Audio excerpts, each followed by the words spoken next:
Bonjour. Si je vous invite à passer la journée dans une pièce noire à la cave, ou bien sur cette terrasse plein sud où je me trouve, que choisirez-vous? C'est la question que je m'amuse à poser parfois, et la réponse ne me surprend pas. C'est toujours l'endroit lumineux qui est choisi. Naturellement, nous sommes tous attirés vers la lumière.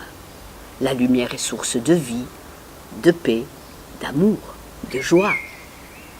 Dieu est lumière, et nous portons tous en nous cette lumière. C'est certainement la raison pour laquelle nous faisons choix de la lumière. En fait, je pense que cela veut dire que nous avons le désir de nous détourner d'un aspect matériel, limité, obscur, incertain des choses, pour aller vers un concept plus élevé, plus beau, plus spirituel, tout comme la fleur se détourne naturellement de l'obscurité vers la lumière pour y puiser la vie. Je suis certaine que tout comme moi, vous avez ressenti un jour ou l'autre une aspiration, un élan vers cette lumière. Puis, pris par la routine et les obligations journalières, vous avez remis à plus tard. Vous n'avez pas fait la démarche de prendre un moment pour vous tourner en conscience vers cette lumière.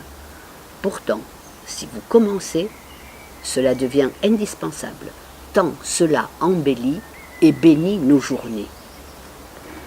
Cette démarche est essentielle et peut-être plus que jamais aujourd'hui pour vous et pour moi. Alors, pensons à nous ressourcer par des lectures, par des moments de prière, de silence ou de méditation, peu importe comment nous les nommons. Ainsi, nous choisissons de laisser notre pensée s'illuminer, s'apaiser, en s'unissant à une source supérieure, et notre quotidien s'en trouve transformé. Pour ma part, j'en fais chaque jour l'expérience. Ces moments, ces pauses, donnent à ma vie un élan joyeux, un éclairage nouveau, une espérance renouvelée, une gratitude renforcée. Ils me permettent de changer mon regard sur moi-même et sur tout ce qui m'entoure lorsque je me rappelle que nous sommes tous enfants de la lumière. Tous mes instants brillent alors d'un éclat merveilleux.